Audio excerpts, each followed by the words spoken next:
नमस्कार. आज आपण सिंपल किचनमध्ये बाजारासारखा कुरकुरीत आणि क्रिस्पी डोसा कसा बनवायचा बघणार आहोत. चला तर मग बघूयात.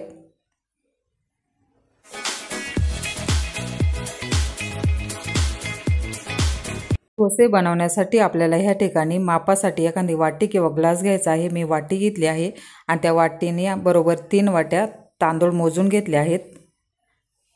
आणि उडदाची डाळ 1 वाटी टाकायची आहे. चणा डाळ 2 चमचे, मेथी 1 चमचा आणि आपल्याला हे स्वच्छ धुवून घ्यायचं आहे.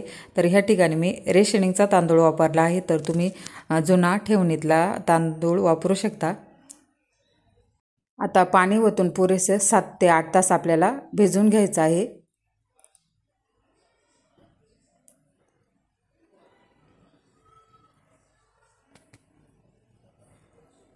सात ते 8 तास झाले आहेत. बघू शकता आपली डाळ पण छान भिजली आहे आणि तांदूळ पण व्यवस्थित भिजले आहेत. आता आपण वाटून घेऊयात. ह्या ठिकाणी मी पूर्ण पाणी काढून टाकलं आहे आणि एकत्र करून घेत आहे तांदूळ आणि डाळ. तुम्ही वाटलंच तर वेगवेगळं पण वाटू शकता.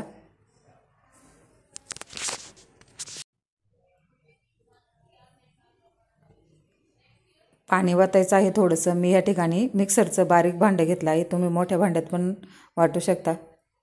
हे अशा पद्धतीनं बारीक वाटलं पाहिजे.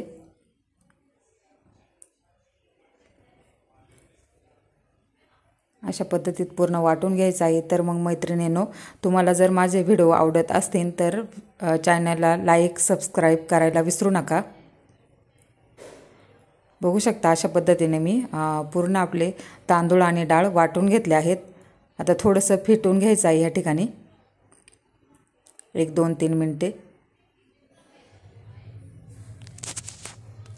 आता हे बॅटर आपल्याला 12 ते 13 तास फर्मेंट होण्यासाठी ठेवायचे आहे. बघू शकता आपलं पीठ व्यवस्थित फर्मेंट झालं आहे. छान फुलून वरती आलं आहे. आता यामध्ये आपल्याला जेवढं तुम्हाला बॅटर पातळ बनवायचं आहे त्यानुसार पाणी टाकायचं आहे. मीठ टाकलं आहे मी. पाणी टाकून व्यवस्थित सेट करायचं आहे.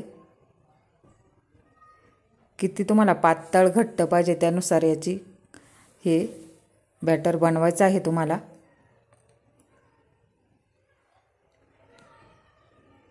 बघू शकता माझ्यासाठी हे परफेक्ट आहे.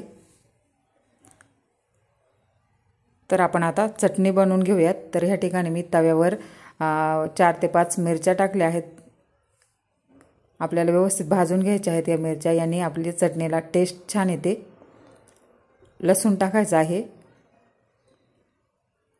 थोडंसं तेल टाकायचं आहे वरतून आणि व्यवस्थित भाजून घ्यायचे आहे ते लसूण आणि मिरच्या. भाजून झाल्या आहेत. आता आपण काढून घेऊयात. आता मिक्सरच्या भांड्यामध्ये ओल्या खोबऱ्याचे काप टाकले आहेत. डाळ टाकली आहे. ही पंढरपुरी डाळ आहे या ठिकाणी आपण घेतली आहे. लसूण आणि हिरवी मिरची, कोथिंबीर, अद्रक टाकायचं आहे. पाणी टाकून घ्यायचं आहे थोडंसं आणि मीठ टाकून आपल्याला चटणी वाटून घ्यायची आहे. बघू शकता अशा पद्धतीने. आता आपण तडका बनवून घेणार आहोत चटणी टाकायला. तर या ठिकाणी तेल टाकलं आहे मी आणि मोहरी तडतडली की त्यामध्ये कढीपत्ता टाकायचा आहे.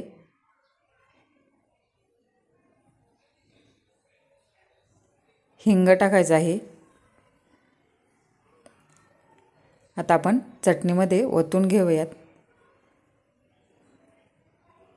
मिक्स करून घ्यायचं आहे.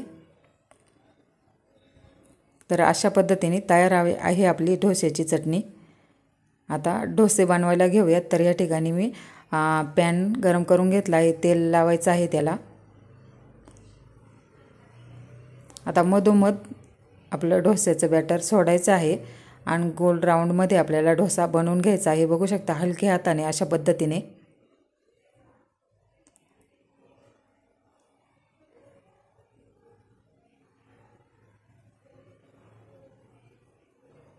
बघू शकता किती छान असा हा डोसा निघत आहे आपला. तर अशा पद्धतीने तुम्ही जर हे डोस्याचं पीठ बनवलं तर तुमचा डोसा अजिबात खाली चिटकणार नाही आणि व्यवस्थित न चुकता छान असे तुमचे डोसे बनले जातील. दुसरा पण बनवून घेऊयात आपण। बघू शकता अशा पद्धतीने मधोमध सोडून आपल्याला गोल राऊंड पळीने फिरून घ्यायचा आहे डोसा व्यवस्थित।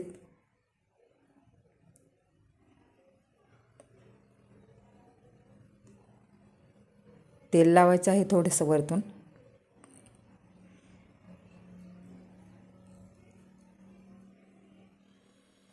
बघू शकता जाळी पण खूप छान पडली आहे डोस्यांना आणि कलर पण खूप छान आलेला आहे। अशा पद्धतीत डोसा बनवून घ्यायचा आहे आणि बघू शकता किती कुरकुरीत असा डोसा बनलेला आहे। तर तयार आहेत आपले कुरकुरीत क्रिस्पी खमंग डोसे।